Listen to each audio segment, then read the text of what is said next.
Let's go for it. Let's go for it. Hello, everybody. Hello. Welcome back to another episode of B-Movie Bash. B-Movie Bash. I'm Shannon. I'm Alyssa. And we're glad you're here today. Yes, thank you for joining us. What are we bashing on today, Alyssa? Today we are bashing on 2006's Stay Alive.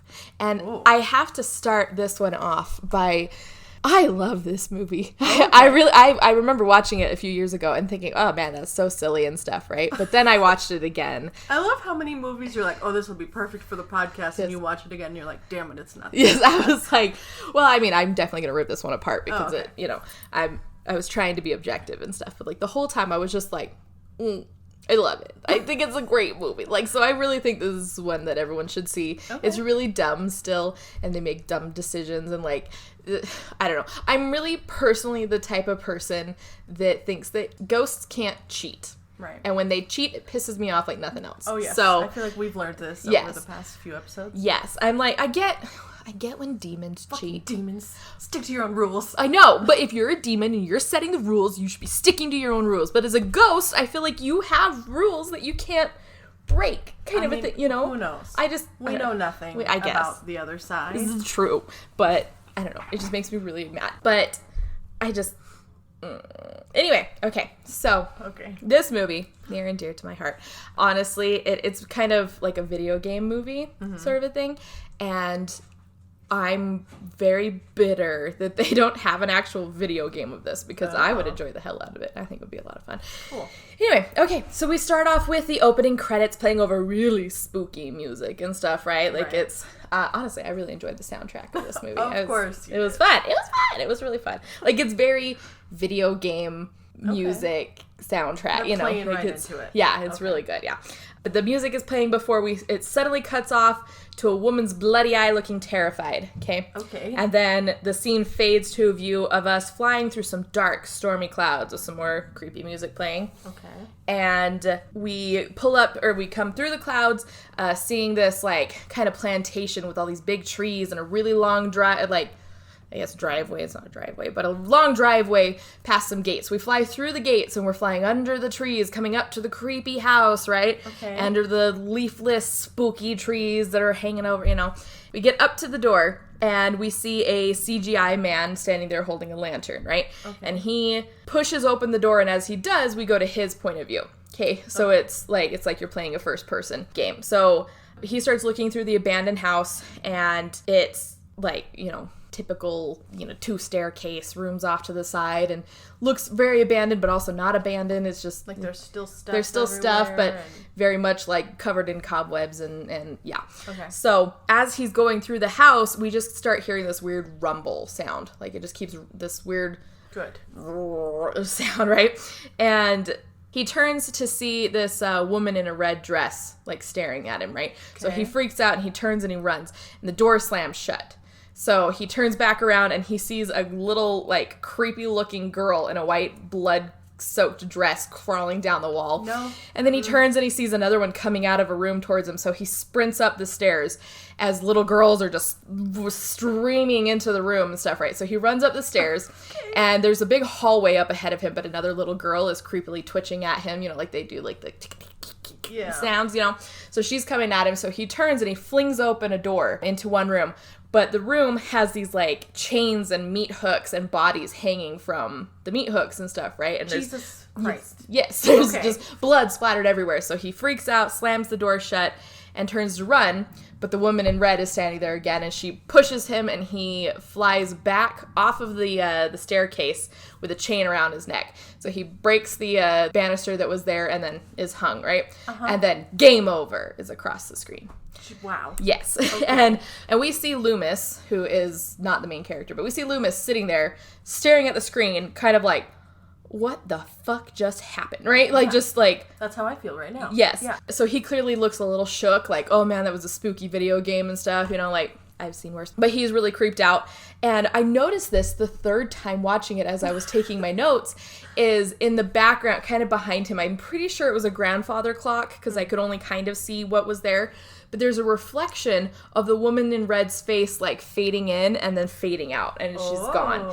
And, like, I did not notice that. I've seen this movie, like, 4 or 5 times now. I mean, I watched it a few years, when it came out, but, like, now this time I was like, dude, that's her fucking face, man. Like, yeah, I was pretty... I mean, you're looking for it now, so... Yeah, I was like, whoa, right? So then the scene suddenly changes to a phone ringing, and this is where we meet the main character, Hutch. Okay. He reaches over, he picks up his cell phone, and he goes, how was it? And Loomis replies, it was some scary shit, man. Like, some really scary shit. You know, this Stay Alive game was probably the scariest thing I've played since Fatal Frame. Roll credits. Which we used to watch Natalie play Fatal Frame. Yeah, so, but that's tooting their own horn a lot, not gonna lie. Oh, did they make Fatal Frame? No. Oh. No. I'm just saying, it's as scary as Fatal Frame. And I was gotcha. like, Fatal Frame was pretty creepy, so that's saying a bit. Yeah. Saying a bit, yes. So he's like, yeah, or he's like chugging an energy drink, and he's like, so you're gonna come over? You're gonna come over? You're gonna come play? You're gonna come over? And he's like, dude, I work tomorrow. I'll come over this weekend, and we'll just like, we'll play the game solid, is what he said. And I'm like, okay, 2006. 2006, not gamer lingo. Anyway, he's like, yeah, so we'll come up and we'll play this weekend. And he's like, all right, okay, bye. And Loomis gets off the phone. And we start hearing thunder rolling in, like, storms coming in, and he's just like, okay, whatever. But goes back to, like, staring weirdly at his, like, screen of the game over, and he's like, huh. And then gets up. And he starts going upstairs, but as the storm is kind of rolling in, you can tell he's freaking himself out like people do after they watch scary movies and stuff. And he's, like, walking close to the wall, like, looking behind him down the stairs, and I'm like, da-da-da. Da-da-da. Yeah. So he hears a noise coming from his roommate's room, okay? And he's like, what is that? So he starts going over. He's being really slow about it. And he grabs the door handle. He shoves it open really quick. And lightning crashes. Of course. And thunder's rolling and stuff. And we see his roommate and his girlfriend. Yeah, of course. Brown chicken, brown cowing. Yeah. Except, okay, I don't mean to judge. You say that a lot for someone who judges. I judges a lot, actually. Hashtag judging you. No He's wearing but, a pig mask. Oh, okay. Yeah, and I'm like, I get furries are a thing, but like, I don't know many furries. They're into pigs, so. Yeah, I don't. Everyone has their thing, and maybe that's someone's thing. And maybe that's fine. Anyway, so the roommate, like, rips the pig mask off, and he's like, dude, don't you knock? And he's like, I found you guys in the video game. And the girlfriend is like, can you close the door, perv, please? Like, the door. Can you close the door, perv, please? And he's like, yeah, but I found you guys in the game. You got it good. Like, and so, which means that they were the bodies that were strung up in the chains and the blood and the meat hooks. Yeah, I guess that was them. So how? I don't know. It didn't even like show their characters. It was very much just like bloody body parts. Oh, they also play the game. Yeah, they also played it, I guess. And the roommate is like, dude, we haven't played for hours. And Loomis is like, okay. And then leaves the room. And I'm like, what just happened? Like, what? This is a very weird conversation that shouldn't be happening right here. As soon as you opened the door, you should have immediately closed the door. Yes, but... And you can tell them that later. Yes.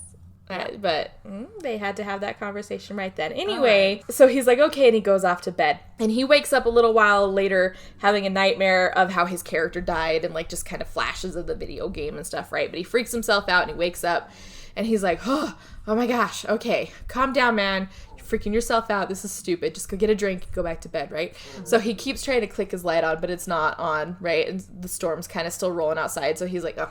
Powers out, yeah. So he grabs his lighter and he lights it and he walks, which I love when people do shit like this in scary movies or just movies in general when they're like, oh my gosh, it's dark out. Let's light this little like lighter that is not going to give you any light whatsoever. But as you see them walking down the hall, obviously because we need to see them in the movie. But the whole area is the whole area is lit and they're like, there's light coming through the windows and there's light like... Yeah. It's stupid. Anyway. Like, light a candle with your lighter, sir. Yep. My favorite, though, is I'm like 90% sure when he opened the fridge light turned on. Now I can't remember. Anyway, so he gets down, or as he's going down, he keeps, like, seeing flashes of the woman in red and, like, the creepy little girls and stuff. And he's just kind of like, whoa, okay, I'm still kind of asleep, kind of a look, like, he doesn't say any of that, but, like, he definitely has the, okay, man, he's like, pull it together, buddy. You're an adult, man, like, I'm a grown man kind of a thing. So he gets down to the kitchen, pours himself a glass of milk, and goes back up, or he starts, like, going back up or to his room, and he hears the rumbling sound again that he was hearing in the video game, right? And he's like, what the fuck? And he turns around, and there's this kind of shapeless-ish shadow in the kitchen that wasn't there a second ago. Right. But it very clearly is like a woman in a dress kind of a thing. And so he like freaks out and he throws his glass of milk at the shadow and then sprints up the stairs yelling for Rex and Sarah. Rex. Mm-hmm. Rex. My favorite is the names they've come up in this movie. We've got, so far, Loomis. Yeah. Rex. What is... And Sarah's pretty normal. Yeah. So where did Loomis and Rex and then Hutch? Yeah. Hutch. His name is Hutch. Anyway, I've never met a Hutch before. I feel like that's gotta be a last name. It's not. No. No? I guess not. They never say his last name. Anyway, though. So he's screaming for them to, like, get out of the house. Someone's in the house. Blah, blah, blah, blah. And he runs over and he slams open their bedroom door to see the walls splattered in blood and body parts just kind of hanging and chains and meat hooks, and their bodies are hanging from the meat hooks. And he's like, ah! And, like, freaks out and steps back. And all of a sudden a chain wraps around his neck and yanks him off the top of the stairs, and he breaks the banister as he is hung. Jeez. Just like his character died, right? Yeah.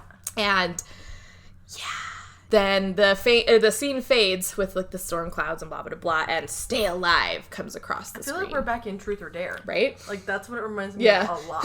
Like, you can't avoid it. If that's how you died, you're fucking screwed.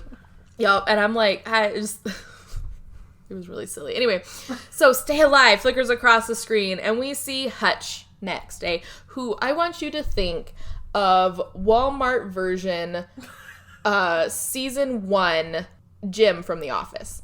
Oh, okay. Mm-hmm. Like, he's got the swoopy hair. Oh, boy. And I mean, it was 2006. It was 2006, yeah. So, like, just kind of, and everything about him, and I was like, are you guys cousins? Like, you guys... Like, you look related, but not brothers. But, like, you look like you could be cousins, kind of a thing, you know. Is there anyone, like, famous in this before we get too far? There is. Oh. We'll meet him in a little bit. Oh, okay. I mean, most of them are pretty famous, like, now for things that they've kind of... early. This is early. But, like, the only one with... I was younger. I recognized him when I was younger because I saw one of the other actors in Rose Red, and...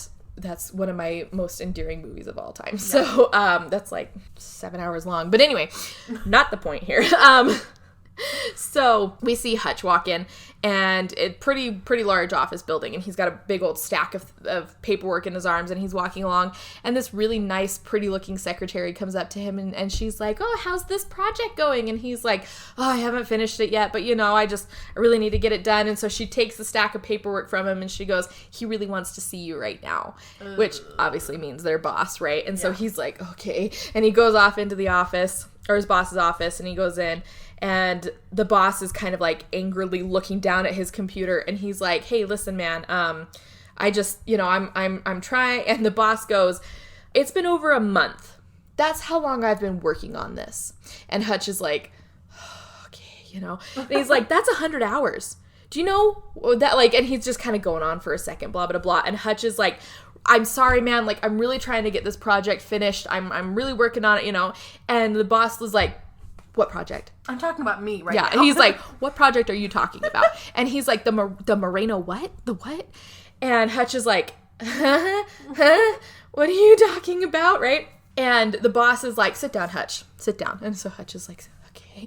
And he's like, listen, I hired you for one thing and one thing only. Now, the walkthrough is telling me that all I have to do is dump the ammo, and I should be killing the boss. Oh, my God. And he just starts going off in this jargon, right, for a second. And Hutch is like, are we still talking about Silent Hill 4? And he's like, yeah, what do you think? And stuff. And he's like, oh, yeah, you're supposed to do this. And they just start going off for a good minute there talking about Silent Hill 4. But, like, I haven't played Silent Hill 4. So, like, I understood kind of what they were talking about. But I was like, I don't know, because I haven't played Silent Hill 4. So, like, but I play video games. So, like, I get most of what they were saying. But I was just like, I don't. It was just like, talk.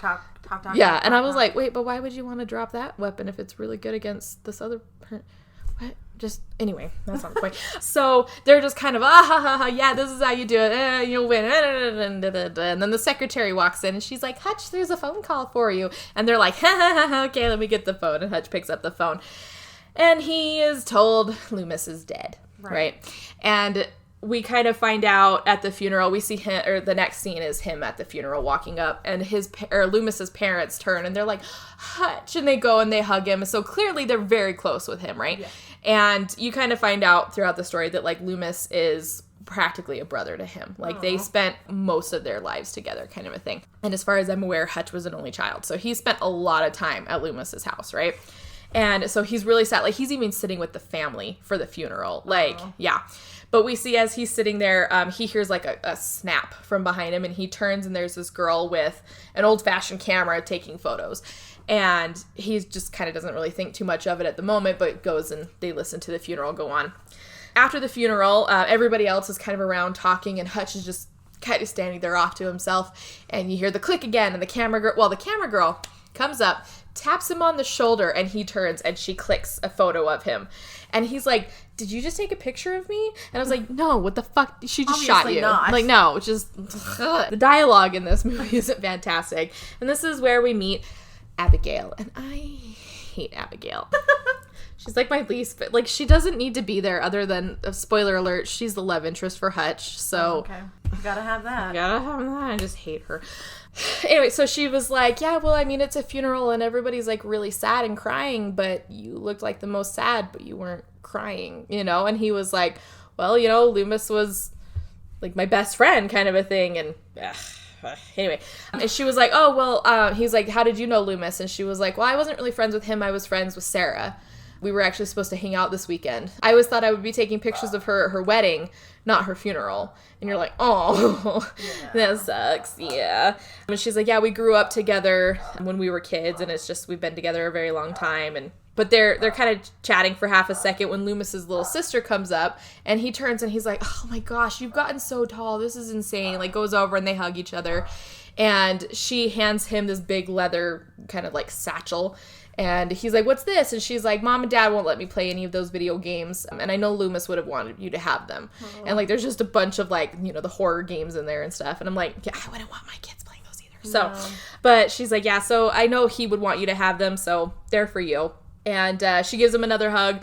The camera girl takes another picture of them hugging and stuff. And I'm like, anyway, she writes her name and her phone number on the back of it. And she gives it to him. And she's like, if you ever need somebody to talk to, like, I know what you're going through. Here's my number. And I'm like, okay. Fine. Anyway, so he leaves and he goes to this gothic-y, chic kind of coffee shop gaming store, which honestly, I was just, this is my like dream job kind of a thing. But we meet one of the other main characters who, this is her store. Okay. Mm-hmm. She is the owner of this building. Okay. So I understand why she thinks she can do this. However, the building is full of patrons. Yeah. Okay. Everybody's sitting there playing on this is a gigantic ad for Alienware, this whole movie. Nice. They're all on Alienware laptops, right? They're all gaming on their laptops and stuff, which is fine. But anyway, she's sitting on the counter, like lounging, like her boots are on the counter as she's reading a book, just like chillaxing and stuff, because she's not like other girls, you see. And I mean, no one in this movie, none of them are like other girls. They're all gamers. Yeah, so of course not. Just, anyway, so she hops off the counter and she sees as Hutch comes in and she's like, oh, Hutch, oh, give us a kiss, and stuff. And I was like, are you in love with him? Is that what this is? Because she doesn't like Abigail later. And I was like, is it because you're in love with him and you just haven't told him? Because tell him you're way cooler than Abigail. Anyway, so she gives him a hug and asks if he's okay. And he's like, yeah, it's just really sad. I can't believe that it actually happened. And you hear tragedy from around the corner, and a guy comes around the corner wearing like a snow hat and a tank top, and just like, this is my favorite character. He was from Rose Red.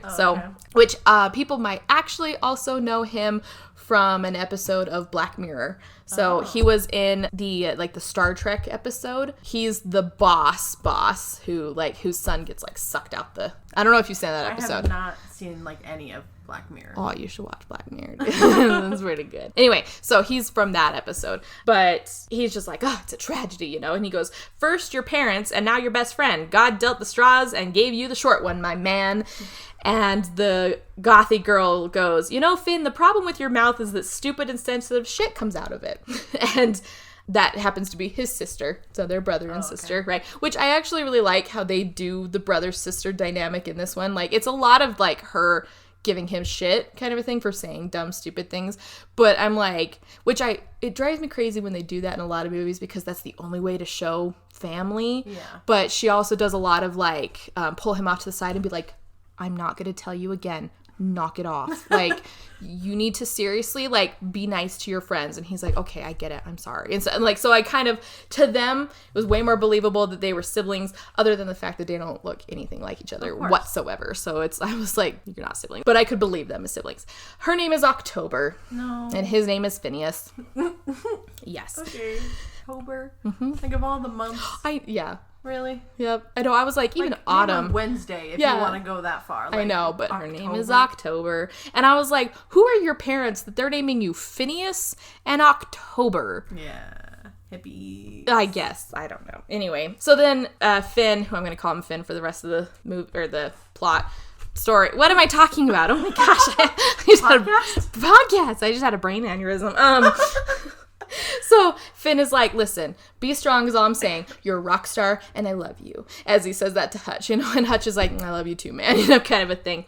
And they start looking through Hutch's bag then, or not Hutch, Loomis's bag. And he's like, oh man, what's all this stuff? Cool video games, blah, blah, blah. And he pulls out Loomis's lighter and he's like, oh man, this still works. And he lights it. And Hutch kind of like, man. And Finn shuts it really quick and he's like, I forgot. I'm sorry. And puts the lighter away. And you're like, why is he reacting to fire? So as they're kind of going through, they're pulling out all the video games that he's already played. But then they pull out one. It's a blank video game case with Sharpied "Stay Alive" written on it, right? Yeah, so, throw that shit away. Right, but obviously they don't know. No. So he's like, oh man, we should play this kind of a thing. Or he's like, what's this one? And Hutch is like, that's the one that he was playing the night he died. He was beta testing it. Yeah. He's like, he was beta testing it to see if it was ready to go out onto shelves. And Finn goes, well, we should give this one a try, right? And Hutch is like, what? And October's like, excuse you? That's not okay. And he's like, listen, Loomis wanted you to play it with him, right? Like, he wanted you to go up that weekend and play it. He would have wanted you to play it. I'm rolling my eyes. Right? So hard. I know. But anyway, so Finn thinks that it's a good way to honor Loomis is to play it, right? Because Loomis wanted him to play it. So Hutch reluctantly agrees. And he's like, all right, okay. So we see him next at his apartment and he's getting ready for his friends to come play. He's washing some dishes and he's washing red Solo cups because he's a poor college student, college-aged whatever person. Yeah, like I don't know why that was the necessary thing to show that. Anyway, I'm like, dude, it's just as cheap to go buy glasses at any dollar store. Yeah. Like, dollar stores existed in 2006. Promise. Yep. Yes. I was there. Mm-hmm. Yes. Anyway, he hears a noise at his front door and he kind of is like, what the fuck is that? And he goes to peek through the peephole and all of a sudden one of his friends' faces jumps up to tell him like, hey, I'm here, I'm ready to play, kind of a thing. And it is Frankie Muniz. Oh. Frankie fucking Muniz. Okay. Yep. That's a name I haven't heard in 20 years. Yep. So he opens the door and Frankie Muniz, his name is Swink. No. Yeah. What? I'm pretty sure that one's a nickname, but they don't explain it. They don't, like, it's not a last name. It's not, Swink. I hate it. Mm-hmm. Yeah. Okay. So his name is Swink. He's also kind of like the extra weird nerdy one. Okay. So he's extra weirdly nerdy. So he's like, can Hutch come out and play? And he's like, yeah, Swink, come on inside. And like opens the door and lets him in. And Swink comes in with like his arms full of stuff. And he's like, I just want to make sure everything's ready for, for all of us to play. And he brings in an extra like screen and sets everything up. And then a second later, Finn and October let themselves in. And Finn is like, yeah, let's get this thing started, because he's extra weird in this movie. He makes a lot of just weird commenty jokes and stuff. And October comes in and she's like, is there something you want to tell me, Hutch? And Abigail walks in the door, right? And she's like, what the fuck is Who's this bitch? Yeah, kind of like, is there something you want to tell me? And he's like, oh yeah, this is Abigail. Guys, Abigail, everybody else. The guys. Yeah, and she's just like, yeah, hey, and then weirdly is like, hey, I gotta pee. And he's like, yeah, go ahead, the bathroom's around the corner here. And she just like hurries off. Like, she's not even like really introducing herself to his friends because she's not like other girls, you know? And I'm just like, she's so fucking weird. But you're right though, like, why is October like mad? Yeah. If you're not dating. Yeah. Like, unless she was like, You got something to tell me? Yeah. Like, no, she was straight up like, you got something to tell me? Why is this bitch here? Yeah. And she's like weirdly hostile to Abigail through like the whole thing. I mean, so are you, so. I've seen her in the movie though. And that's why I hate the whole like, I'm not like other girls because I play video games. And I'm like, listen, I hate everybody. So I'm like this aggressive and hostile to most people I meet.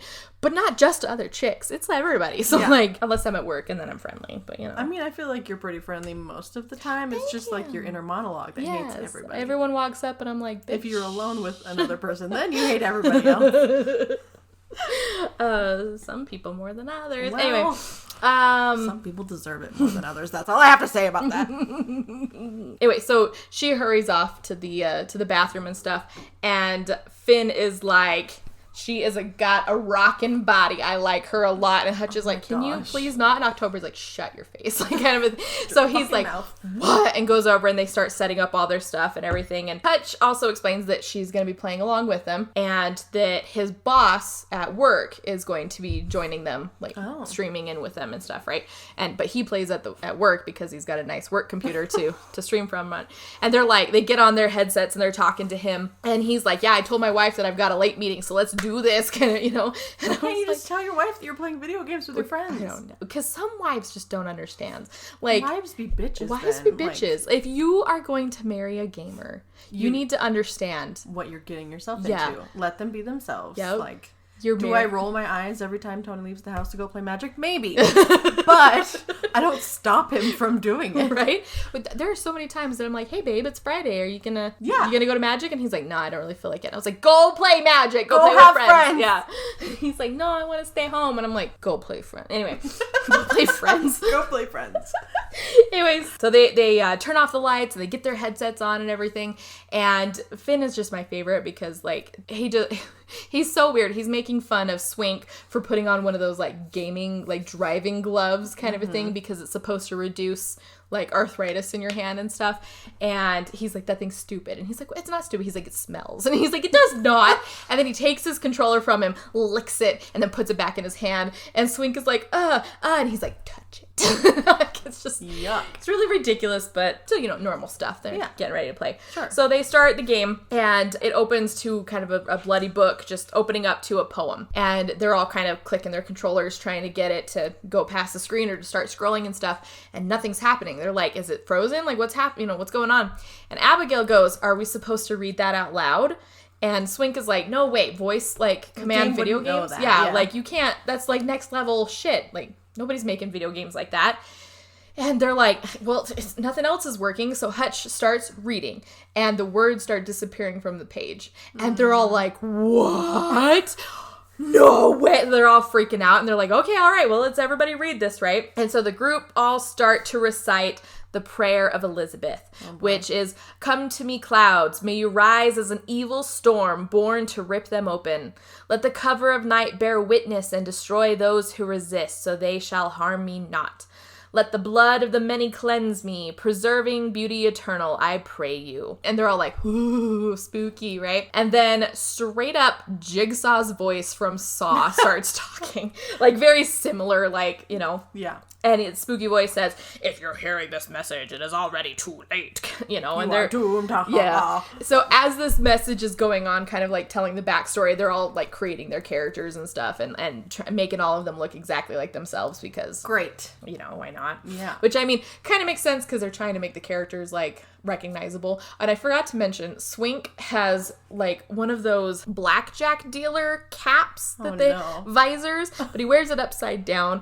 Anyway, his character it's ridiculous. So 2006, it makes me want to vomit. I know, right? I mean, actually, it's really like 2002, but still, sorry. No, you're fine. So the spooky voice keeps going on about how if you've spoken the words, and soon you will die for it. At this very moment, the evil of this place courses through your veins. You have been marked for death. Your choice has brought you here to Garouche Plantation. 200 years ago, Countess Elizabeth Bathory, who was a real person, who was not on Garouche Plantation, she was actually in them, anyway, it's fine, opened Garouche as a finishing school for young girls. And then right there, it kind of like starts to fade off with the voice because October recognizes the name and Garouche Plantation. She's like, what? It's something about, don't you remember, Finn? Grandma used to tell us stories about that. And he's like, yeah, and Grandma used to walk around in her underwear. What is that? Like, what's up, you know? Yeah. Let's keep playing, right? And it goes back to the spooky voice and stuff. And it's what happened to those girls was so depraved, the account was stricken from public record. The evil of Garouge has been reborn. Your salvation lies beyond the gates of the plantation. You must survive when you uncover the truth, or the horrible truth about the plantation, and stop the evil. But in order to do that, you must stay alive. Dun, dun, dun. Yeah. So they're all like, woo, let's play. And it does the whole fly through the clouds thingy and shows the, you know, the group and stuff, and they're all there.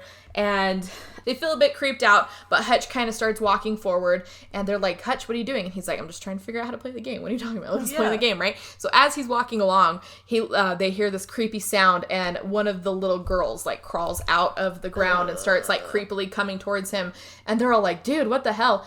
And he pulls out his crossbow, but it makes, like, shotgun sounds. So I'm fine with the shotgun crossbow, but, like, I just don't understand how it works. So anyway, so he shoots her a couple of times, and it takes, like, 3 or 4 shots before she's dead, but then she dies. And the creepy voice comes on again, and he says, it says, like, when fear cripples you, when danger is near, blah, blah, blah, drop a rose. It will help you stay alive, you know, and stuff. And they're all like, what? And October's like, well, yeah, because the undead can't cross the stem of a wild rose. And they're all like, what? And Finn goes, October. Yeah, and Finn goes, that's what happens when you read too much goth chick lit. And I was like, okay, yeah, but, I mean, she's the only one who knows what's happening here, So when they're, like, in the video game, do we see them, like, in person? Like, it's people? Yeah. Okay. We see them playing the game, but then it shows the screen of what they're doing at times, so... But it's, like, them, not, like, their avatars. It's their avatars. So okay. Yeah. So we watch them playing the game, but they're playing their avatars. So their avatars are the ones running around doing all the 3D game shit. It would probably be confusing, but I feel like they should show them, the actors, like, walking through the video game doing things. You know what I mean? Mm-hmm. Like, you know it's their avatar, but it's really them. Well, yeah, their avatars look a lot like them. Yeah. So, but... I just think that would be, like, more immersive, but you'll see. It gets immersive. It gets immersive. Yeah, so they start, and Finn is like, all right, well, let's actually get into this because this is moving too slow. And then the next scene is all of them being swarmed, like, they're running through a graveyard at this point, and they are being swarmed by, like, wave after wave after wave of creepy little girls coming at them. And they're all like, on your left, left, like, freaking out as you just hear controllers, like, clicking, like, rapidly and stuff. And here's the thing. I am a gamer. I'm not great at video games. I enjoy them. I have a lot of fun, okay? Being a person that plays a lot of first-person-y games like this, like, I play Borderlands and Halo and all that yada yada stuff, I have died so many times, okay? Yeah. So for Abigail to have not died yet... And she's not... Does she not play video games? She's not a gamer. Why did she come? I have no idea. She wanted to play because Hutch wanted her to play. So right, but, like, hey, person I haven't ever met before. Mm-hmm.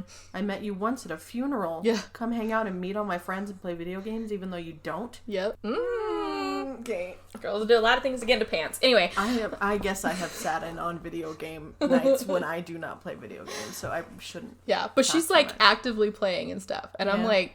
But to me, as I'm sitting here watching this going on, I was like, they're literally sprinting through the graveyard, like, shooting their crossbows and their, like, I guess they've got nail guns and stuff and just, like, shoot, like, nail guns? I have no idea. I don't know. Like, I didn't recognize what weapons they were using. Like, go through the tool shed and they were like, yes. Yeah, I don't know. So they're just playing along, crowbars and stuff, like, just beating down little girls, picking up roses. Cool. Yeah. And so they've clearly been playing for at least a couple of hours, right? They're freaking out, though. So I guess part of, like, the group had split up in the video game. Some of them were going one way and some of them were going the other. And Finn and the boss, I think his name was Miller, but I'm calling him the boss, get separated. And the boss gets separated from Finn. He turns around and there's, like, all these little girls, like, swarming at him. So he steps into a mausoleum and shuts the doors, right? Oh, no. And Finn is like, don't go in there, man. And he's like, I have to. Like, I can't, like... So he's like, oh man, we lost him. He's like, it's all right, we'll come find you in a minute. Just like hang out, you know, kind of in the mausoleum. But he turns around and he sees that the mausoleum, that apparently was locked up before, is now like the big casket that was there is moved off to the side and there's stairs going down. Oh no. And he's like, oh, so his character starts going down, you know. And he's like, oh man, I'm exploring the tunnels. And they're like, dude, there's nothing in the tunnels. And he's like, well, it's all opened up now, so I'm going to go like look. And well, the other group happens to be inside the plantation now. And they're in this room, and Abigail notices that there's like a cupboard kind of, you know, like a double door. The fuck is it called? Fucking Narnia cupboard. Oh, okay, a wardrobe. Wardrobe, thank you. Yeah, a wardrobe's glowing. So she was like, oh my gosh, what's that? And they're like, oh, good eye, Abigail. And I'm like, literally anyone could have like seen it glowing. Like, yeah, but they didn't, and she did. I guess she did, yeah. So they go through it, and it takes them up these, like, into a secret kind of tunnel room, and they go up the stairs, and there's a painting of Elizabeth, and her diary is right there. And they're like, oh my gosh. And so they're like, oh yeah, we have this now, blah, blah, blah. Back in the tunnels where the boss is, he finds a room that has like this super bloody bathtub and just like all these like chains hanging from the ceilings. And he's like, oh my gosh, man, this is really creepy. I just keep seeing little like creepy girls and stuff. And they're like, dude, drop a rose. And so he does. And he's like, fuck, I'm out of roses, man. Like I don't know what else to do. And his controller starts rumbling and he's like, oh my gosh, what's going on? And the Countess rushes at him. The woman in the red dress rushes at him and she knocks him down, and he can't fight her off at all. Like he no matter what he does, she kills him, right? She cuts his throat and he's dead. Okay. And he's like, oh, she fucking killed me, man. And they were like, what? And he was like, yeah, shit, damn it. You know, all mad because he died. And they were like, well, are you going to rejoin the game? But he sees something rush past his door. And he was like, hello?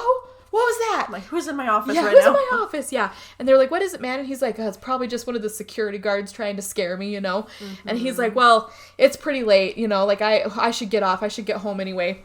My late meeting went a little later than I thought. And I'm like, it's got to be like 3 or 4 in the morning and stuff, right? Like, it's, I don't know. Okay. Because, I mean, I played super late before. Yeah, I get that. But, like, with your wife waiting at home thinking you're in a meeting. Right. Like, just tell her the truth. I know. I mean, like, if you told your wife, I'm in a meeting and you don't get home until 3 or 4 in the morning. Like, he's cheating. He's cheating. Cheating on no, me. I would so much rather be like, you were in your office playing scary video games until 3 or 4 in the morning. Okay, go to bed. Yeah. Like, I'd be way more okay with that. I would be like, yeah, I can see that. But, Hutch decides, he's like, yeah, well, some of us have to be to work in the morning too, so let's call it a night. We'll keep playing another day, you know? He's like, whatever. And Finn is like, to Loomis, and they're all to Loomis and stuff, right? And they raise their wands, and then...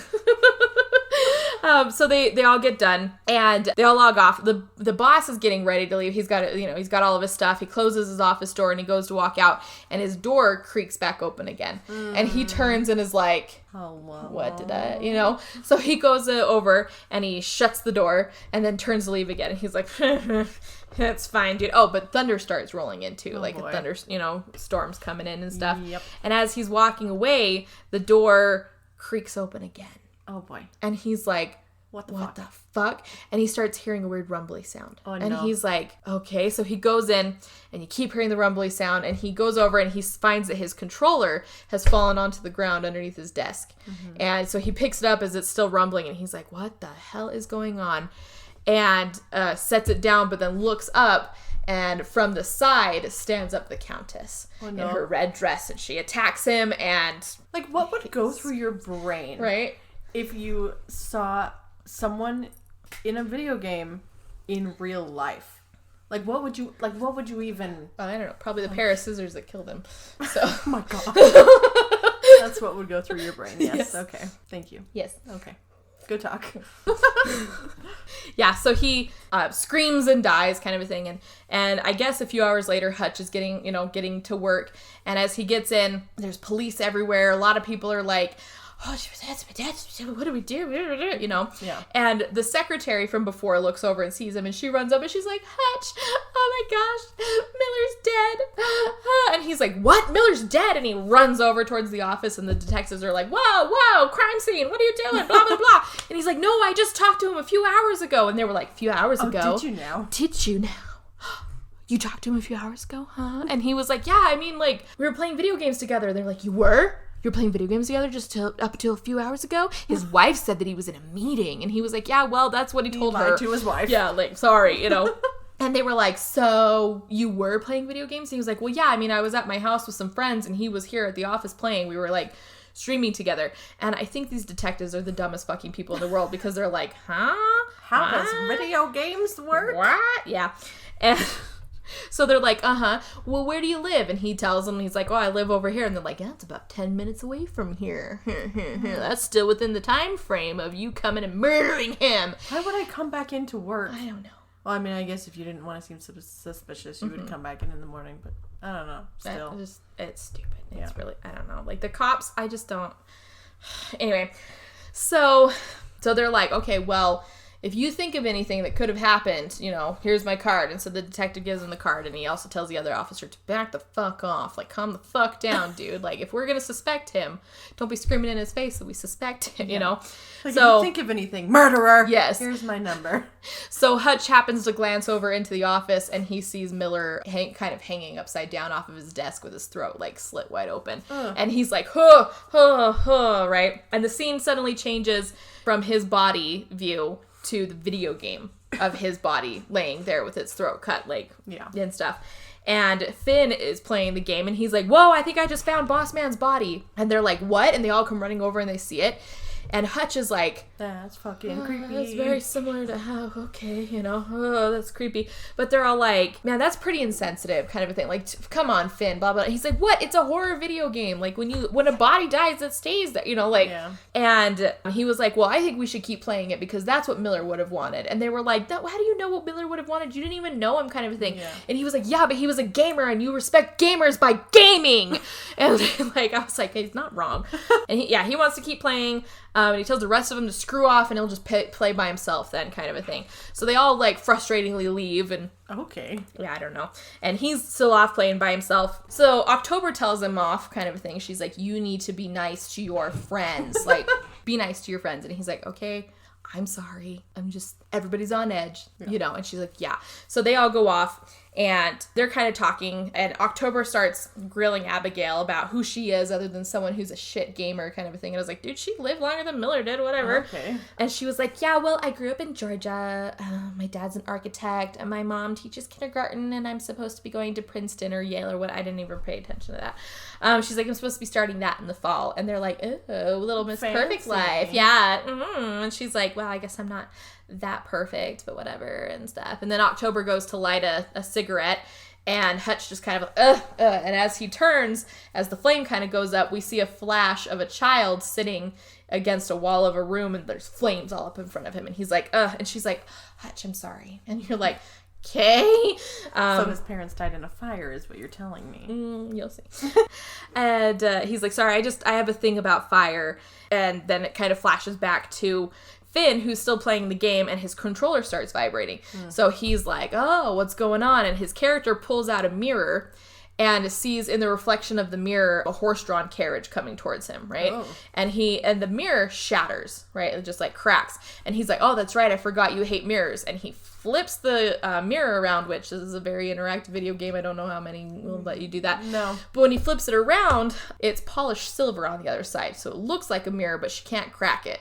So I really honestly, I mean, I get it story-wise, why that makes sense. Makes no sense in the video game what the mirror has to do with anything. Anyway, so he turns it around, but then he pauses the game. And as he pauses it, he starts hearing like actual horses neighing, like kind of around him, like just kind of echoey. And he's like, what the fuck, kind of a thing, you know? And he's like, anyway. Outside, Hutch says it's just really creepy how they found Miller's body the same way he died. And he kind of starts putting two and two together about how this is like really creepy and they probably shouldn't be playing the game anymore. And for some reason decides that he needs to sprint over and make Finn stop playing the game, which makes no sense in about 10 minutes here. But like, anyway, so he runs over and he tells, or they get in, but they see Finn laying like flat on his computer, or I mean not flat, but he's laying on it, and they're like, Finn, oh my gosh, Finn, and come running up to him, and he sits up and he's clearly got a bong, and he was just like, I'm ripping this bitch, kind of a thing. And so they start like, listen man, Miller died and his body was found the same way that his body was found. And then Finn goes, so you're assuming that Loomis and his roommates died and it's the video game that's doing it, right? That's what you're trying to tell me? And he was like, well, I mean, it's kind of a connection, you know? And he was like... That's what I thought. Yeah. And he's like, right, yeah. Mm-hmm. So they had a dumb little argument right there that I was like barely paying attention to. I've seen this movie like 4 or 5 times and I was just like, anyway. So they split up and they all start going about their day and stuff. And we see Swink being a nerd and just looking at stuff on his computer. Finn goes out and starts working on his car. October's cleaning a coffee maker. And Hutch is taking a shower and shaving, right? Because he's the hot one. So, right. Yeah. But because of that, we get to see that on his back is some pretty gnarly burn scars. Oh, okay. And they all start seeing and hearing things that are kind of spooky and stuff. And like Swink's computer keyboard starts oozing blood out and he freaks out. What? And Finn hears the horses again, and as he turns to see, he almost gets like creamed by a huge truck passing past, and he's like, oh my gosh. Okay. Like, and October sees the little girl's face in the reflection of a something, and she turns around, nothing's there.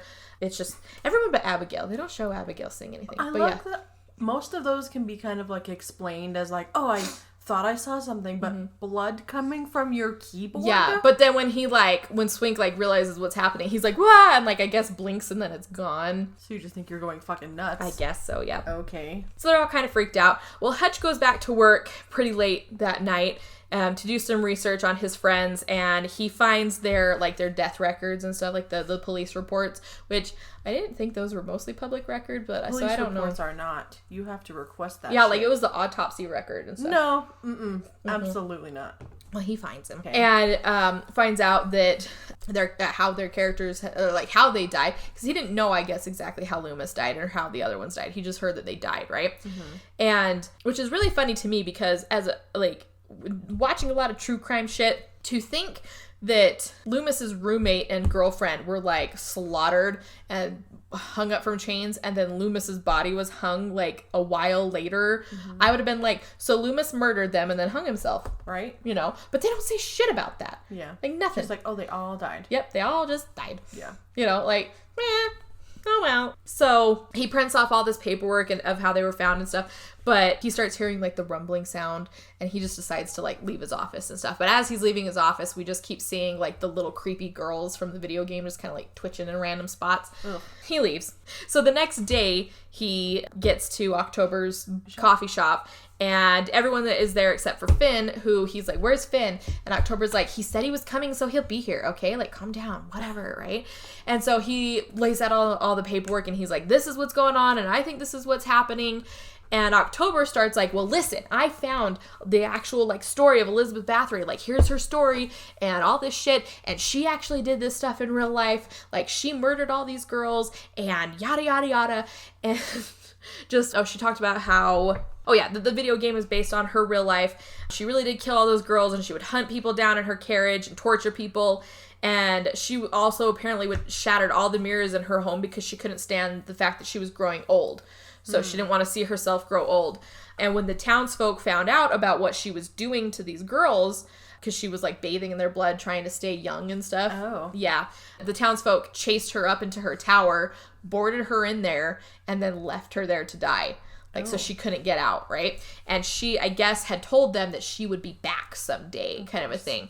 But Hutch at this point is like, so what, you think a ghost is killing us? Versus a video game? Yeah, you and I was like, you're gonna give her shit about that? I know, and I'm like, but Hutch, you're like, yeah, this shit is real. But no, it's not real, October. And I'm like, a ghost. And I was like, what? Yeah, pick one.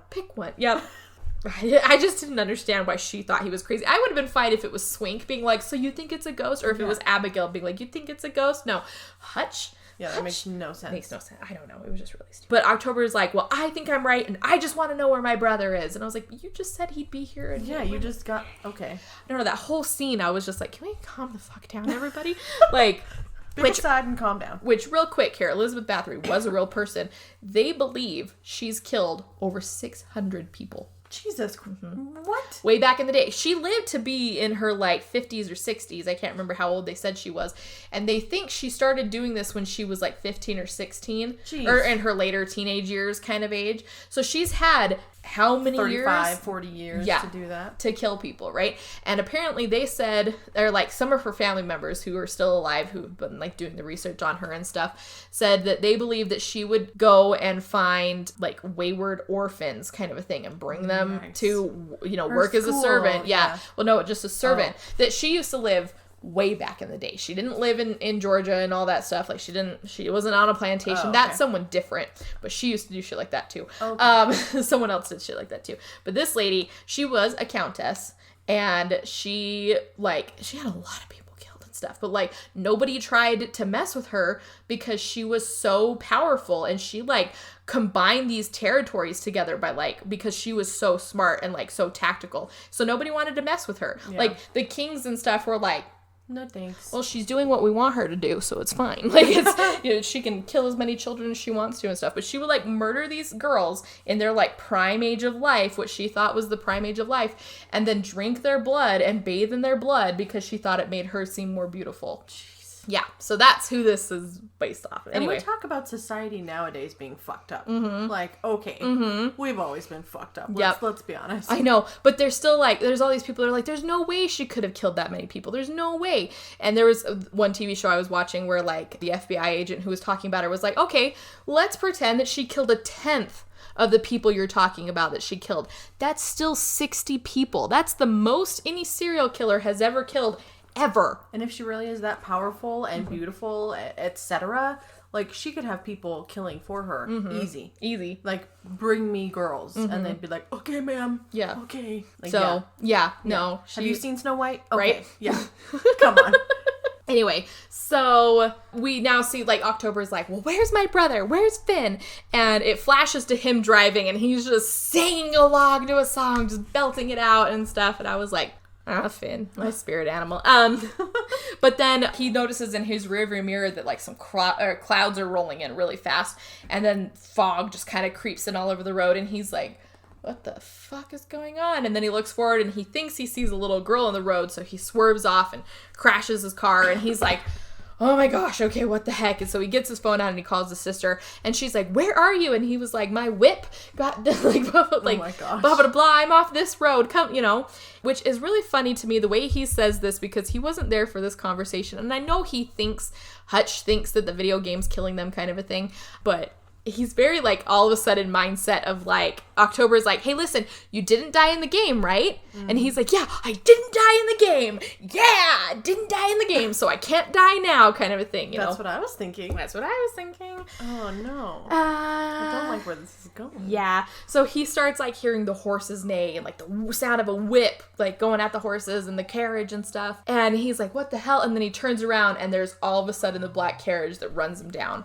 And he's now dead. Yes, unfortunately. But he didn't die. She's going against the rules. Kind of, yeah. I guess you make your own rules if you're the countess, right? But still. It's still stupid. Anyway, so I guess like a few moments later, I don't know how much time has passed, kind of a thing. Blood was still wet. They roll up. They all had jumped in Abigail's car and rolled up to the scene. Sorry. Someone's dead, Shannon. This isn't funny. So you're like, so they rolled up. So they get there, and October runs out, and they're all kind of looking for him for a second, but then they see him beyond his car, like, there, bloody and dead. And October's like, no, oh no, and runs over and is like holding his bloody dead body and like is all really sad and stuff. Yeah. But then we see we see the scene fade to his video game character dead in the road, and it says game over for him, and Hutch is like, this just doesn't make any sense. And we see that the police had been called, obviously, so like now they're there. Yeah. And he's telling the police officers like it's this video game's killing people, and they're all like, video games killing people and stuff. And they were just like, but how could he have died? Because he didn't die in the video game and stuff, right? The detective pulls Hutch off to the side, and he's like, listen, man, this is the second dead body I found you at. Like, what's the connection? What is going on here? Yeah.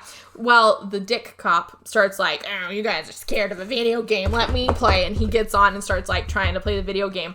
And Swink is like, listen, man, I don't think you should be. And he's like, shut up, tell me how to play the game. And so Swink is literally like, read that. He just reads it out loud, starts playing the game, immediately dies. Oh no. Like, immediately. Well, now you're gonna find out, officer. Yep. And Hutch sees this and runs over and like slams the laptop shut, but he doesn't see that the cop had died, right? So he's like, I just don't think anybody should play it. Yeah. I don't think anybody should. I'm like, second of all, that's my computer, sir. Do you have a warrant to touch my computer? Yeah. Because fuck you. Fuck you. But it's too late, and anyway, the detective tells him to go home, and he's like, listen, if I find you at one more of these again, I'm going to arrest you. Like, nobody else needs to die, okay? Stop showing up to places like this, or I'm going to arrest you. And I was like, for what? Being at a crime scene? Yeah, I was like, you have no proof? Yeah, no proof whatsoever. So the group is sitting around upset, and October is kind of blaming Hutch. She's like, why did you bring that video game into our lives, Hutch? Why would you do this? And he's like, October, I didn't know. And she's like, yeah, well, I don't want anybody else to get hurt, so let's kill this bitch, right? Okay. I know, right? So they're like, we're gonna stop this countess and stuff. And so I don't want anyone else to die. Let's play the game. Yeah, well. Okay. They don't play the game, but they decide to figure out more about the game, right? Okay. So Hutch and Abigail decide to go to Loomis's house to see if they can find out more about the video game there. And Swink and October go back to her place, I guess, to do some investigating, like what they can find online and stuff, right? Okay. So as Abigail and Hutch are at Loomis's house, he's trying to figure out a way to get in because it's obviously locked, which I don't entirely know if Loomis's parents lived there with him or if this was like Loomis's house with just like a couple of roommates, because it's a big ass house. Like, it is a really nice big house. And so I'm like, is he getting paid that well to be a beta tester? Because I mean, they get paid pretty decently, but like, is he getting paid that well to be a beta tester to have his own house? Like, anyway, so oh, but then he keeps talking about how he's like, yeah, I spent a lot of time here when I was a kid. Blah, blah, blah. I don't know. Anyway. Maybe it like was the parents' house and then they moved and then they were like, here, kid, here's the house. I don't know. They never explain anything. But anyway, so as they're trying to get into the house, Abigail starts like, oh, yes, he spent a lot of time here. He's like, yeah, Loomis and I were basically like brothers. You know, I spent so much time here as a kid. My dad was not the greatest of dads kind of a thing. And he went a little crazy thinking that my mom was cheating on him, which she wasn't. And he decided to set our house on fire. And so he set the house on fire, and he's like, the firefighters managed to get him out, but when they found his mom, she had died in the bed, so she must have like smoke inhalation or whatever. And his dad got however many years for doing that kind of shit, and he's like, yeah, he'll be like 72 when he gets out and stuff. And she's like, oh wow. And he's like, yeah, well, family. And so anyway, so I guess he must have like really grown up with Loomis and stuff, lived there for a long time. Gotcha. Oh, she was like, is that why you're afraid of fire? And he's like, no, that's why I hate fire. Yeah. So they get in, and she's like, well, what are we supposed to find here that the police didn't? And he's like, well, they just didn't know where to look. And you do? I don't know. Anyway, so they go up, and he pops open the side of his desktop computer and pulls out a cell phone. And I was like, why are you hiding your cell phone? That's weird. That's weird, right? But it's one of those old, like, kick. Like, the slide up. Sidekick. What? Wow. Yep. LG chocolate sidekick juke. What the fuck? Whatever it was, yep. Wow. And so he finds the video game contact, because I mean, obviously they had to contact him to play the video game. And so they find the address. So he calls Swink as they're driving back, and he's like, Swink, what's the address for this, right? And as that's going on, the jerk cop goes to a game store to talk to the clerk there, who is a very weird dude. Just very weird dude. Okay. And is like, hey, do you know anything about this video game called Stay Alive? And he's like, no, it must be an underground game. Like, I really, it's... Probably, I don't know, he's so weird. He's just so weird. Definitely on drugs. Okay. And so the detective was like, yeah, okay, well, whatever, I'm gone. So he leaves. As he's going back to the car, he calls the other detective, and he's like, yeah, no, there's really not much out about this video game right now. It's probably an underground game. Like, it's not out yet. It's not out yet, yeah. And he's like, yeah, well, I'll be there soon. Gets in his car, looks in his rearview mirror, there's the Countess, and he dies, right? Okay. So he's dead pretty quickly. Back to Swink in October. Swink is like, oh yeah, here's the directions for the address that you gave me, because, people didn't have smartphones back then, which is We talked about it yesterday. Smartphones are the maps function is the best thing we've ever done. Ever. Yes, the best thing. So Swink gives him the directions and he's like, yeah, you just need to go here and do this kind of a thing. Well, October runs over and she grabs the phone from Swink and she was like, hey, listen, I've got this book, which was like the witch hunters book that they used to use back when, like during the Salem witch trials and stuff, which I was like, was all fake. So like, what it? Yeah. So what about it? I don't know. So she tells him that apparently what they think needs to happen is that you have to hammer 3 nails into the stomach, the chest, and the forehead of a witch, and it traps her soul back into her body so that you can kill her. Who says she's a witch? I don't know. Okay. I know. That's what I'm talking about. I was like, they're suddenly like, yeah, she's a witch. And I was like, burn her. Yeah, okay. like, does she weigh as much as a duck? Right? Burn her. Like, why? I'm so confused by some of that. Anyway, but she's like, yeah, so they have to, get the hammer and the nails and then put that in. But then they also have to burn her blood. And that's how you get rid of a witch permanently. Burn her blood? Yes. I don't know. Okay. I don't know. And they were like, yeah, well, how is she, like, how do we know this is all going on? Blah, blah, blah. And she's like, well, listen, if a powerful enough spirit can be summoned back to our world with the right incantation, which was the spell that we all cast at the beginning of playing the video game. I'm so glad she figured that out. Mm-hmm. Okay. Right? And I was like, I mean, I guess it makes sense because it tells you it's like Elizabeth's prayer or yeah. whatever, but like, okay. Yeah. And I'm just, nobody else could figure it out. Anyway. She's the witchy one. She's the witchy one, so she would know. And like, the more I watched it, the more I was like, but how do you know she's a witch? Like, why would you assume? I would just assume it was a ghost. Yeah. Like a powerful demon-y ghost lady. Yeah. I would like straight up I would very much just be like, well, okay, sure. I mean, like I guess the ghost of this woman came back to keep doing the things and the stuff. So like I kind of understand where she's coming from, where I mean if the witch hunter's book is like, well, if you have to seal the spirit back into the body, that's what then you got to like burn the body. I get that. But like she's a witch. So she's got to So as they're talking on the phone, Swink looks over because they have the TV playing, and there is suddenly talking about the detective who was killed, right? And the other detective thinks that it had to be Hutch. That were doing research had the news on. Yes. Because that's how that works. Yes. Sorry. But as this is going on, they hear the police sirens, and then October looks out the window and sees the police cars pulling up to their place, and she's like, oh shit, the cops are here. And Hutch is like, the cops are there? What? And she's like, I don't know. And he's like, okay, we need to meet at Loomis's house. Meet at Loomis's house, and we'll figure that out. The cops are at your house, so leave? Yeah. No. Yeah, well, they left. So, I mean, they snuck out. They went down, like, the fire escape and got out. Why are the cops there? Looking for Hutch, I guess. But I'm like, what? Do you think this is, like, they're... I don't know. To me, it doesn't make sense when you're like, yeah, well, my friends are suddenly getting murdered. So, like, it had to be me. I was murdering my friends. Like, yeah. Like, they went to Hutch's house and he wasn't there, so they started checking all the friends' houses? I don't know which apartment they were at. Okay. Anyway, they were there. Anyway, so they all meet up at Loomis's house, and Abigail notices that October's computer is open and playing. Like, the game is playing on its own. And they're like, where's October? And Swink is like, she went outside for a cigarette. And so they were like... That's why you don't smoke, kids. Right? So they go running out to, like, try to find her, but October was walking down the street, just kind of smoking, and she thinks that she saw something in a house that was being built down the street. So she gets into the house...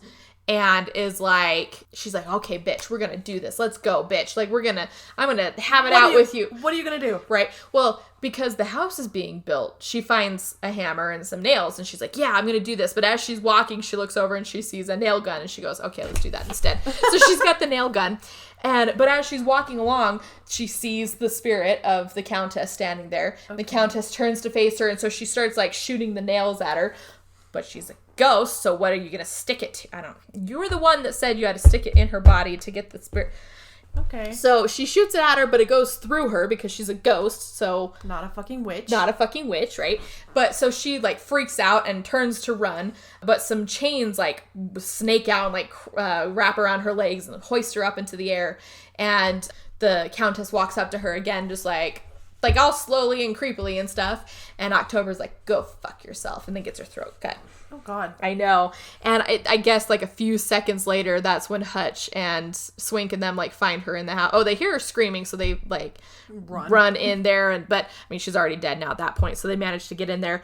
And it felt really bad because this actually seemed like the one that Hutch was, like, the most upset about because he's, like, holding her as she's, like, bleeding out. I think she was already dead, but he was, like, holding her, and he's like, no, October, I can fix this. And you're like, oh, Hutch, like...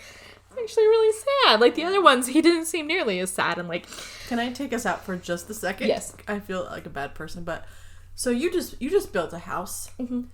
Imagine with me if that had happened in the bones of your house that you're building. Oh my God! Right? That's all. Yeah, and I'm like. Yeah, I'm like, this house that wasn't haunted now is. Yep. So. Be like, I will be building a new one. Thank you very much. You're like, you can sell this one. Yeah, someone else can buy this one. Actually, in the state of Utah, you do not have to let anyone know if someone has died in your home. Oh. Yeah. That's good. Mm-hmm. Good to know. Yep. Because some states you have to let people know, but Utah, as far as I'm aware, you don't have to. So, right. So they all are freaking out and they're like, what do we do? And they all jump into Abigail's car and drive off because they're like, we have to figure out what we're doing and stuff. And Hutch is apologizing to Abigail. This scene made no sense to me. I hate Abigail. He's apologizing to her for ruining her perfect life. And she's like, I don't have a perfect life. My dad's not an architect. My mom's not a kindergarten teacher. And I'm not going to Princeton or wherever in the fall. And he's like, what? And she's like, yeah, I actually live in this van. And he's like, okay. And she's like, yeah, I just don't like people giving me the sappy looks of, pity and stuff when they find out. So and I'm like, a liar. And I'm like, and this has to do with the story because. Yeah. Anyway. It does not. So they decide that they need to go find the house or the place that the video game had been developed and figure out more shit there. Well, Swink decides that if the video game's going to keep playing, whether they're playing or not, he's going to play and have the Countess focus on him, like trying to kill him in the game, right? So he's in the back of the car playing the game the whole time so that... Why wouldn't you just destroy the game? I don't think it matters. I mean, I know that it probably doesn't, but for peace of mind, wouldn't you at least try? Yeah. And my other thing to me is that they had one copy of the game. Yeah. So, like, I could get if they were like... I don't know. Because they didn't download it from anywhere. No. Right? And so it's just like, but you have to have the game in the computer to play Especially in 2006. Yeah. So like. So how were they all playing? How are they all? Yeah. I was really confused. And like when they first saw October's laptop playing by itself, like, did you think to shut down the game? Did you think to grab her controller for her and start playing? No, they didn't do that. They were like, we just got to find October. Yeah. But then again, Finn didn't die in the game and he still died in real life, so like, what the fuck are you gonna do? Well, they think that she actually like played the game, like she let the game just play. Oh, and then like, he died. So she unpaused it and let his character just stand there, kind of a thing. Yes. Okay, fine. Mm-hmm. So she cheats. So destroy the game. So destroy the game, right? And I don't know. I don't fucking know. Shooting nails at a ghost lady. Right? So they get there, they follow the directions to get to the place, and they get out and they see that it's a house. And Swink is like, I'm going to stay in the van. I'm going to play the game. You guys go do your shit. Like, okay. I'll stay here and play. And they're like, okay. So they go off and Abigail's like, is this where video games are normally like made in like people's houses? And he's like, no. But it's a really big house, right? Like it's a big white house with white pillars. It's very, very southern plantation kind of a look. Okay. And don't like how you said that. Yeah, so they get in and they start looking around and they start investigating, and there's a ton of shit about Elizabeth Bathory and stuff, and like all this like information and pictures research and to go into the game, of course. And the weird thing is there was a motorcycle outside of it, and I was like, who's driving a motorcycle? So to me, they never like explain this in the movie of who actually made the video game. Okay. So I think personally, it was someone who had moved into her house, her plantation, and thought, how cool would it be to make a survival horror video game based off of her? So they did. They made it. And because of that, it summoned her to our world. Yeah. And then she took over, murdered the people who made the video game, and then... Because you're, like, speaking life into her by digging up all of this old stuff. Yeah. And then, Yeah, but they never talk about who actually made it. So, like, the whole time you're watching it, you're like, you're telling me a ghost made this video game. That's what they're saying? I don't know. Okay. So I'm like, I'm like 90% certain there's got to be a couple of deleted scenes here that I'm not getting, because I'm like, because it was like, it looked like actual people had to have made this, because it was actual people doing all this research into the video games. Yeah. It's not fucking Elizabeth Goth being like, how do you make a video game? Like, no. Because she knows her own life. Why would she need to research her own life? Yeah. So like, and like, if you're gonna kill people, you don't need to do it that way. No, obviously. So just kill people. Yeah. So I'm like, so someone must have made the video game. She took over. Yeah. And but they don't explain. Anyway, that's my theory. Okay. So they're off investigating the house and stuff, and they kind of get separated. But as they're playing, Swink is running around playing the video, or as they're investigating, Swink's running around playing the video game. He realizes, like, he starts looking at the game and then looks up at the house and looks back at the game, and he's like, that's the fucking house. This is the fucking house. And he's like, what the shit? So he pulls out his phone and he calls Hutch, and he's like, dude, Hutch, what is, like, what's happening? And he's like, well, I haven't found anything yet. And he's like, hang on a second. So he's playing the video game, and he's like, are you in the kitchen right now? And he's like, yeah. He's like, okay, go through the kitchen and go this way. And Hutch is like following after his directions, and he's like, what is happening here? Why do you know this? And he's like, shut up, just let me do this, right? No, just fucking tell me. Right? Like, what? I hate when people do that. Like, just tell me why. Abigail finds her way upstairs, and she finds herself in the room where she found that glowing Narnia wardrobe in the video game, and she's like, what? So she opens the wardrobe and goes in, and it takes her to the secret tunnel that there where they find the but in this tunnel room, I'm like, who built this house? Yeah, she did. Maybe she was like, haha, spooky. Yeah, just add all these weird places. Anyway, I don't know. Sometimes I'm just like really like, who's building all these secret tunnels into? I mean, okay, like you wouldn't want to build secret tunnels in your home. No, my next house. You want to build like a secret bookshelf room in your basement. I'm going to. Okay, that's what I'm saying. Imagine you had like way more money than you do. This is true. Yes, This is true. Yeah. I guess I just need to be a countess and start murdering bitches. Anyway, not bitches. They were girls. I'm sorry, girls. I will murder bitches. Yes. You're not bitches. You were lovely young girls who were taken advantage of and killed. Yes. I'll murder bitches. Yes. You murder bitches like the countess. Yeah. I'll just go murder Countess. Yeah. Call me the Countess Killer. Anyway, stupid, don't call me the Countess Killer. I liked it. It's Googleable. Anyway, so she gets in there and she finds the secret room, but there's also like all this shit all over the place. Like there's dolls and pictures of eyeballs and pictures of the Countess, but all of the dolls also have like bugs and maggots crawling on them, and I'm just so confused as to why that is. Anyway, she finds this massive pair, like huge, gigantic pair of shears, like cutting scissors and stuff, and they're like really decorated. Are we like having a grand opening and we need to cut a red ribbon? Almost that look. Like, I mean, they're maybe like a foot long, but like that's a foot long gigantic set of scissors. Like this is not a foot long pair of scissors. That's a normal pair. That's a normal pair of scissors. Like, what, 6 inches? Yeah. No, these pair of scissors were like silver, gigantic, like jewel encrusted. Like Oh, okay. They're fucking ridiculous. Anyway, and I was like, Gotti, thy name is these scissors. So that's the second time I've said that in 2 days. That's weird. You have. Anyway, I've never said that before in my life until that moment. So she finds these, but then she also finds Elizabeth's diary. And as she opens it, she's flipping through and she sees like a bunch of different girls' names written down. And she's like, these must be all the girls she killed, right? And as she's doing that, the lights behind her start to dim. Okay. And I'm pretty sure you see the Countess in the doorway, like down at the bottom, but I couldn't entirely be sure because it could have just been the weird shadow or whatever.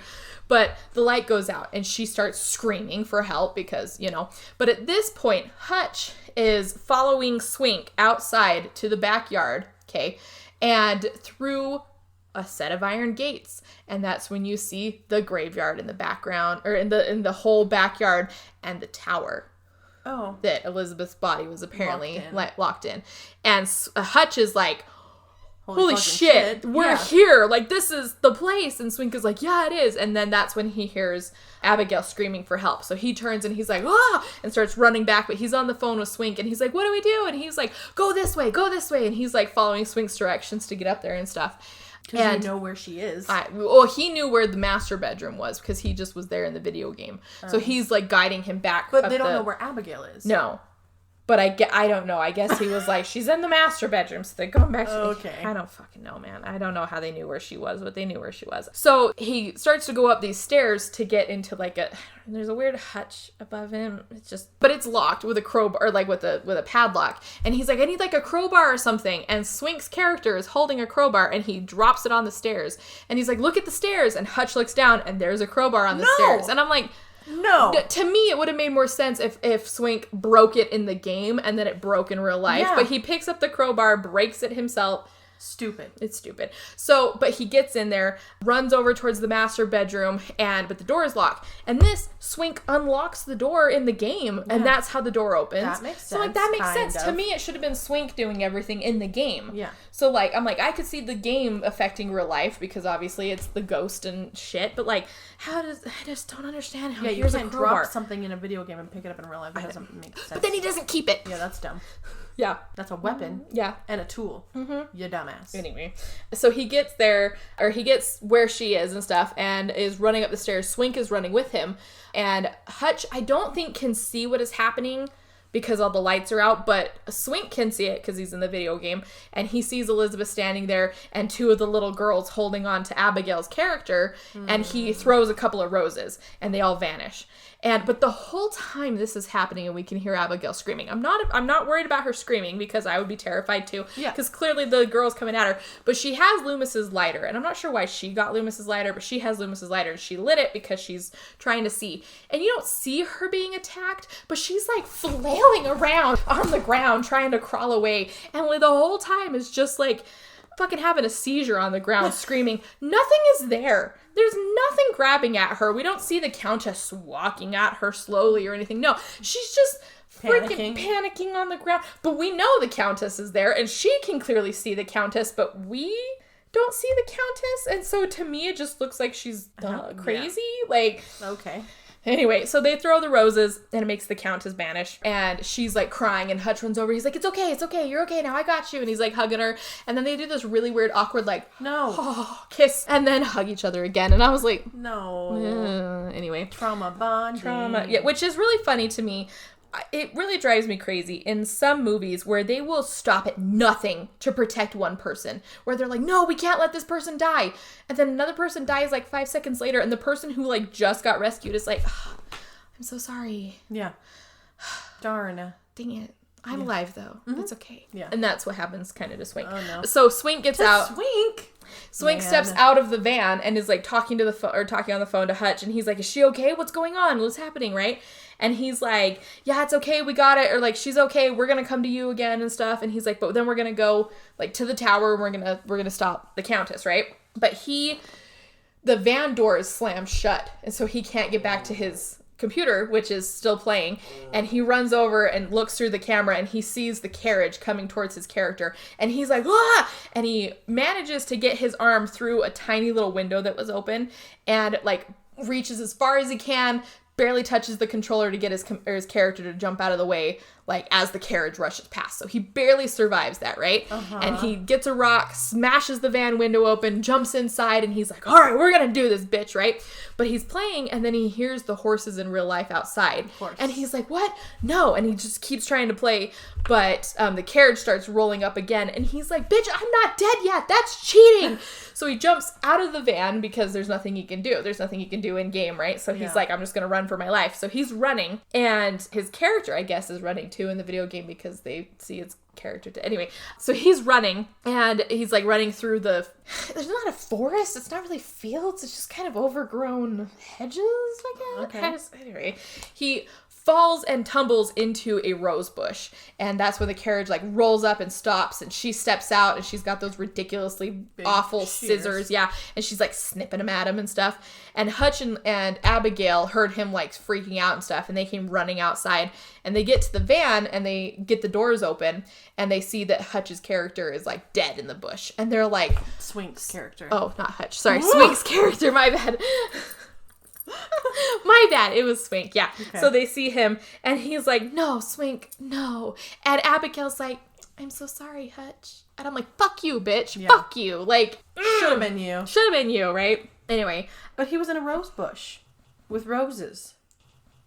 So they are. So they're like, we need to do this. We need to stop her, right? So Abigail finds a rose bush and starts like ripping the roses out, which like drives me crazy because she has the ridiculously big scissors, and I would have been like, snip, snip, snip. No, like, ow. Because she's like ripping these out, and I think she only got like 4 or 5 roses because they only dropped 4 or 5 in the next part of the movie. Okay. And I'm like, I would have been like, every fucking rose on this plantation is about to be in my pocket. Yeah. And like bouquets of roses. Bouquets. Yep. Yeah. And it's not happening. So as they're going along to like as she's ripping out the flowers, Hutch finds an old like sign that seems to have been broken, but it was like hammered in. So he's like pulling the nails out of the post, and just so happens to find 3. Yeah. Ouch. I know. You're strong. They're like really they're rusty and stuff. They're really roasty. Yeah. So they pull them out, and they're like, okay, let's do this. And then they're suddenly in the graveyard. The scene just kind of changes. They're in the graveyard, and they hear the horse carriage coming.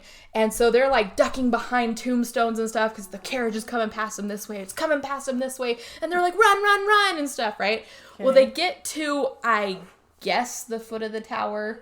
They don't show that it's the foot of the tower, but I'm assuming it's the foot of the tower because they go inside it. So Hutch like throws Abigail in there, and he pulls a rose out, and as the carriage is coming at him, and he holds the rose out, and the carriage as it comes at him just kind of disintegrates, just turns into dust. And then he looks at the rose, and it slowly disintegrates too. Because you used it. And he was like, thanks, Swink. And then goes inside, and I'm like, okay. So he goes inside, and they get in. They're kind of going through. There's a lot of walking around. They keep seeing the twitchy little girls coming at them, so they're throwing, like, they throw a rose, or the Countess comes at them at one point. Like, she is behind Hutch, like, rushing at him. And Abigail has, like, a handful of petals, and she just throws the handful of petals at her, and she disappears. And they're like, oh, okay, let's keep going. And like this part, I was just like, I'm sure I'm supposed to be feeling anxiety for it, but I'm not. It's just like, come on, let's move along. And it's so they're dropping roses when they can, and they get into one room, and they're kind of looking around, and they see that it's the bathtub room that they're pretty sure that Miller died in the video game, right? And there's like the bloody bathtub and stuff. And Abigail's kind of looking at things. And Hutch is like, look, this door. And he goes through the door. And Abigail goes to follow after him. The door slams shut. So it separates them. And they're all like, oh no. And Hutch is like, no, I'll get you out. And Abigail's like, Hutch, there's no time. God. I'm like, shut up. You don't know. Anyway, so he is like, I won't let her get you, and hands her like the last rose kind of a thing, and she hands him Loomis's lighter, and she's like, you need to finish this, Hutch. And I need some less cheese. Yeah, it's really sappy. Anyway, so he goes, I guess, up the tower stair, like, because you see that there's a staircase going up. We don't see him going up the stairs, but it's fine.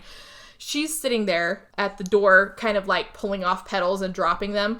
And as she's dropping them, each one is slowly disintegrating. So to me, it makes me feel like that's every time the Countess is trying to come at her. Oh. So I'm like, you're telling me each petal is good enough to stop them? Or is this just like the rose slowly keeping her away? Like, I don't know. I'm not sure. I don't think petals should count. I don't. Because it said like a wild rose. Yeah. Or whatever. I don't know.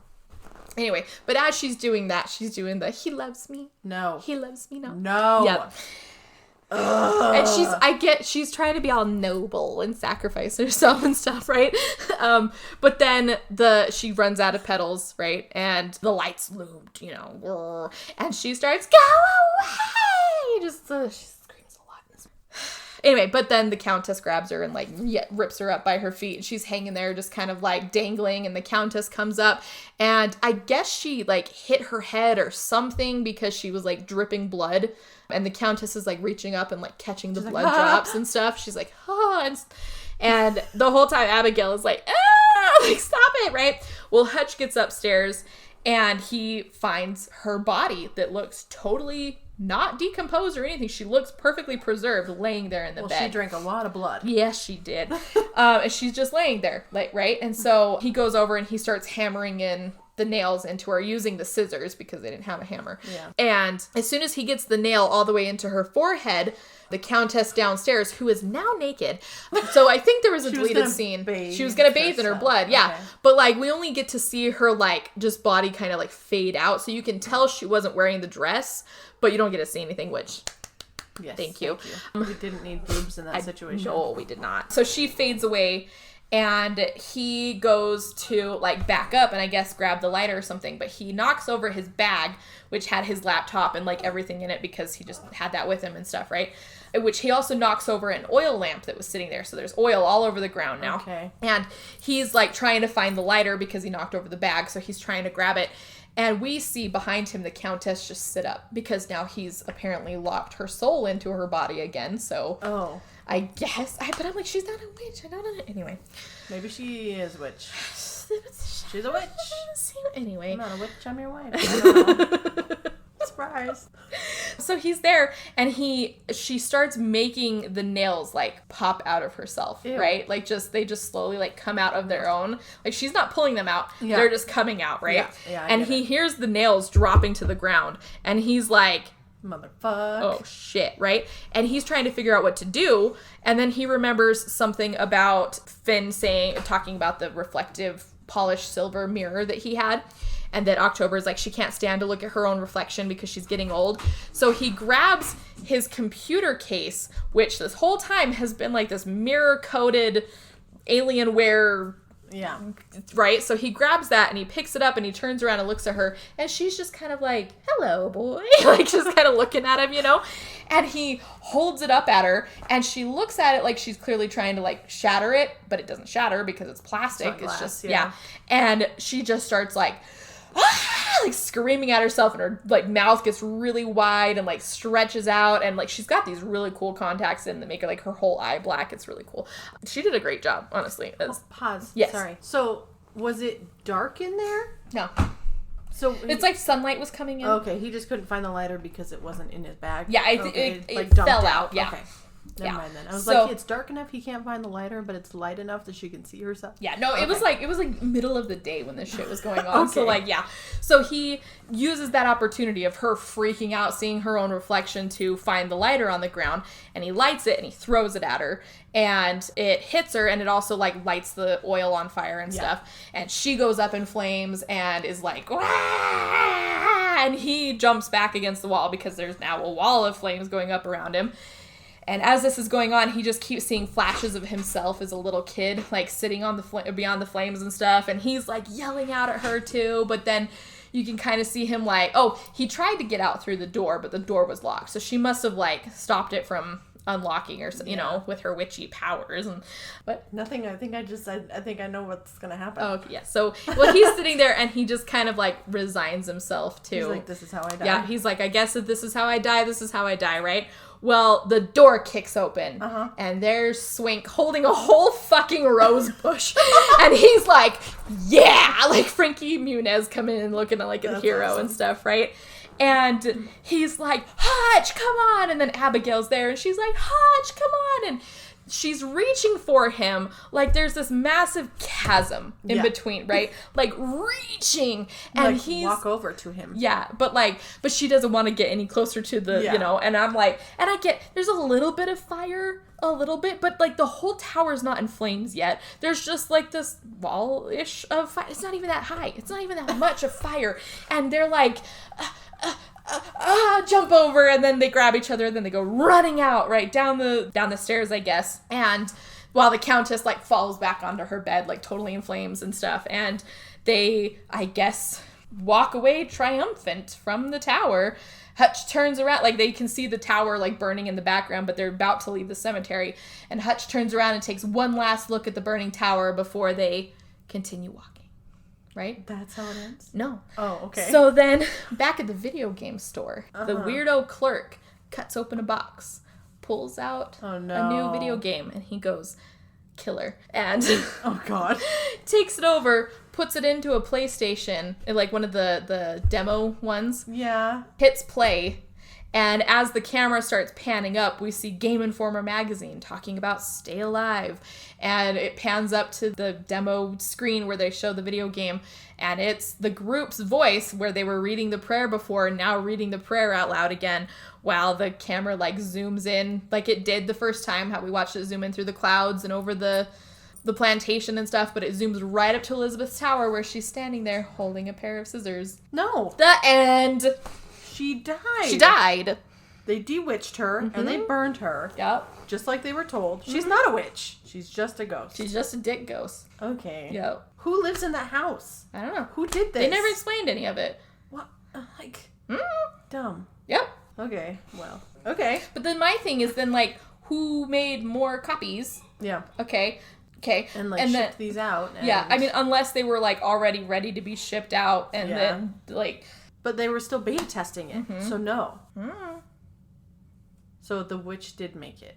The Countess did make it. So I really do think that, like, they had, like, there was people that were like, oh, let's make this about Countess Elizabeth Bathory. Yeah. And they made the game, and then she just kind of took over. But I'm kind of wondering if it's, like, she put her spirit into each game. So they're like Horcruxes. Yeah. Oh, God. I don't know. That's a lot. Yeah. But, I don't know. Because the game shouldn't have been sent out if they were still beta testing it. Yeah. Right. Yeah.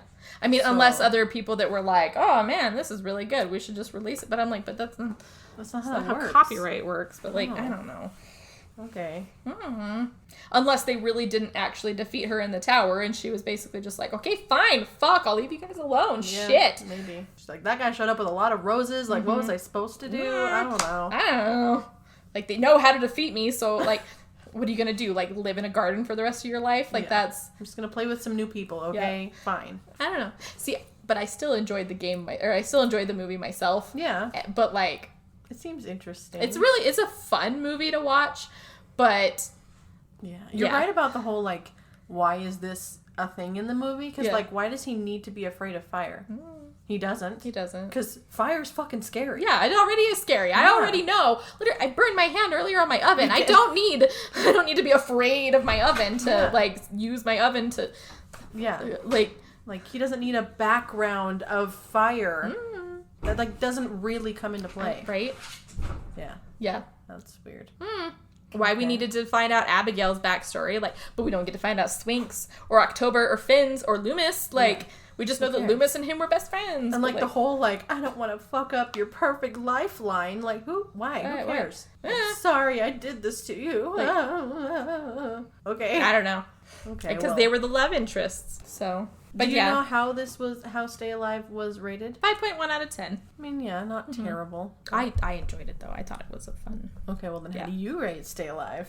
Personally, I rate it like an 8 out of 10 just because I enjoyed it. I had fun watching it, honestly. Okay. Like, that's the thing, is I had fun watching it.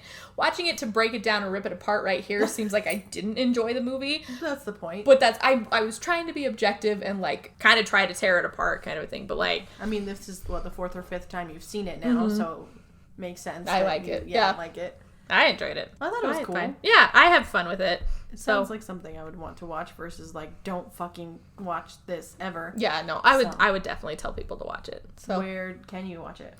Amazon Prime. Nice. Rent it for $4. Nice. Yeah. But yep, that's that movie. That was fun. Thanks for joining us. Check us out on YouTube and Spotify and Stitcher and Google and Apple Podcasts. Leave a like and a follow and a subscribe and do all the things. Yes. And send us suggestions at bmoviebashpodcast@gmail.com. We'd love to hear from you. And we love you. Have a good time. Yeah, have a good time. Bye.